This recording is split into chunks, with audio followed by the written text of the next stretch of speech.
Chris. Hiya. Oh, nice haircut. Got another question for you. Okay. Does a young player born in, say, August have less chance of becoming a professional footballer than someone older in their year? Well, the short answer is yes, they do have less chance. How does that work? Well, if it was spread through a year, you would expect to find 25% of players at the top level in Premier League were born in the first quarter, 25% the next, and so on, if it was an even spread, but it isn't. Research has shown in the Premier League, for example, that a disproportionate number of players are born in the first quarter of the year, something like 30 or 40%. And this just isn't just in England, in the UK. This is an international thing. There was a study done in 2009 at the Under-17 World Cup that found that 70% of the players in the Under-17 World Cup were born in the first half of the year. Now, how does this happen? So, as you know, in the UK, our age groups are based on school years. So, the 1st of September through the 31st of August. So, if you're born in September, October, November, you get a much better chance of getting into the professional game. Why is that? Well, the argument is because at 7, 8, 9, 10, the key ages for selection in the first place, if you're born earlier in the year, that you're that much older than the kids in June, July, August, which is a big proportion of your life at that point. So the kids who are older might be more physically mature, more emotionally mature. They stand out because of that. They get selected, they get in the system, they get the coaching and play with better players, and they have that advantage built in. So this is why it's arguably why it's skewed that way. And it doesn't matter when you start the year, like as I say, it applies internationally and in other sports too. But on the continent in Europe, the year is a calendar year basis, starts in January. Well, it's the same there. January, February, March, the kids get much more selection. They are selected they're much more likely to get selected. So, is this a problem? Well, yes, it is, because we must be missing talent if there are players who are younger but may in time do better.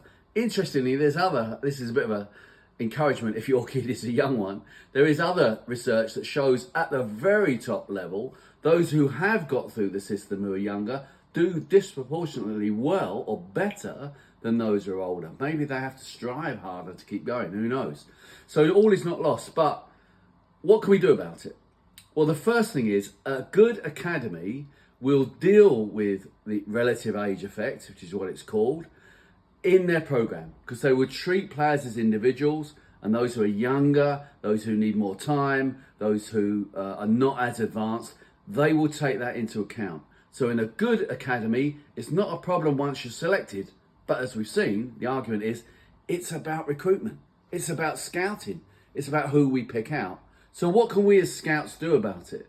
Well, the first thing is if we have trials, that sort of event, in-house events, where we know the dates of birth of players, we need to take that into account. And most clubs, most good academies will do.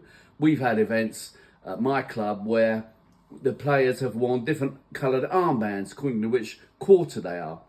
So you know who the younger ones are. In the assessment centres that I run, we are very aware when it comes to retain release. Oh, well, that player, he's not done so well. He might be good technically, but look, when we sit down, we have this data in front of us. He's one of the younger ones. So you give them more time and you're more patient with them. So once they're in the system, if you know the ages, you can counteract it. But if you're a scout out on the parks and you're just looking at a player for the first time, you don't know their age, do you? They're just playing.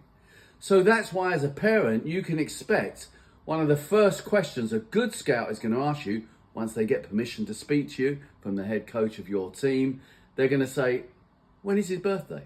Because they're going to want to know, where is he in the year? Where does he stand? So then you can begin to take that into account. So it's about recruitment.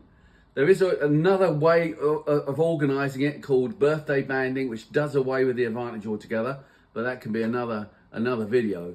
Good scouts will overcome it. As parents, just be aware of it. Don't lose heart, because good academies will take it into account. Let the scouts know when you do speak to them if your child is in that youngest quarter, and then they can take it into account and balance it up. But at the moment, yeah, they've got a disadvantage. Okay, thank you.